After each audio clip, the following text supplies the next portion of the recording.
kadang orang kan emosi aja ya, dengan berbagai ucapan saya. Cuman kalau saya dikatakan wah, kelatuen, ini kan sebetulnya dia tidak tahu permasalahannya.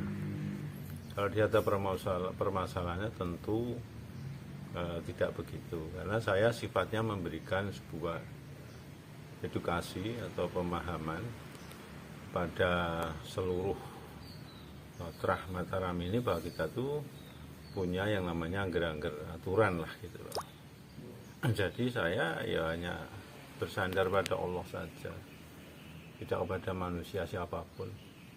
Itu mengatakan saya owah atau balbasen, saya menganggap dia tidak tahu permasalahannya tapi ngomong.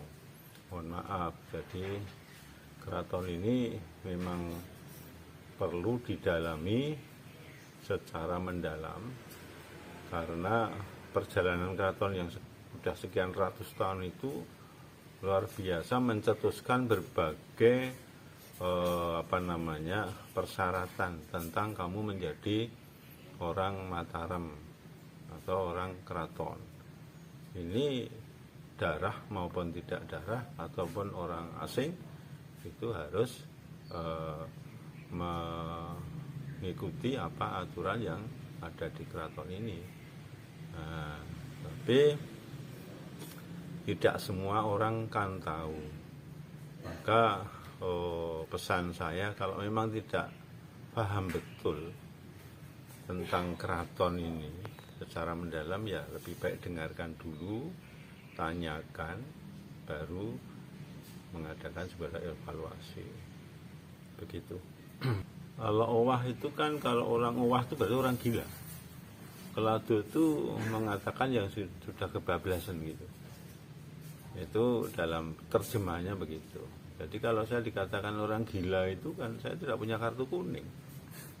Nah, dan juga saya tidak kebablasan. Saya itu mengedukasi bahwa ini ada sebuah peraturan, kalau dalam bahasa keratonnya atau angger-angger atau taler, larangan yang diabaikan. Ini makanya kalau saya dianggap owah itu owahnya di mana gitu loh. Tapi ini perlu direnungkan, karena kalau kita itu merasa tetap trah ing noto atau trah darah Mataram menjadi kawulo rakyat ing Mataram, ya mesti dia harus paham tentang ini. Kalau enggak ya nanti waton suloyo, waton muni, orang muni sing waton. Jadi tidak mengatakan yang pakai tatanan atau aturan. Jadi hanya sekedar bicara, sehingga ini membingungkan yang mendengarkan. Sehingga ini saya luruskan, kalau memang belum paham, belajar dulu tentang bagaimana keraton ini sebenarnya.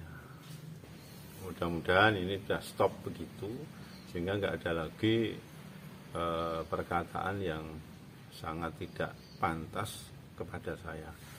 Kalau Anda dengarkan, semua yang saya katakan ini sebenarnya edukasi, memberikan pemahaman gitu. Jadi kalau ini dipaksa untuk ke sana, memang ada indikasi ke sana, tapi saya sabar sajalah, karena Allah nanti yang akan mengedukasi. Mengatakan saya gila ini kan sudah kebablasan malah. Terus nanti kalau Allah tidak terima makhluknya digitu-gituin, kan turunlah sebuah halat. Halat itu sinonim dengan azab. Nah, itu bisa langsung, bisa nanti di alam yang di alam sana, alam kematian sana, hidup yang di sana, atau pintu neraka atau pintu surga yang dibukakan, kan tergantung Allah. Itu. Makanya saya dikatakan itu sudahlah, saya pasrah kepada Allah saja sementara, supaya tidak menambah gaduh. Sebetulnya saya nggak ingin gaduh kok, gitu loh. Itu.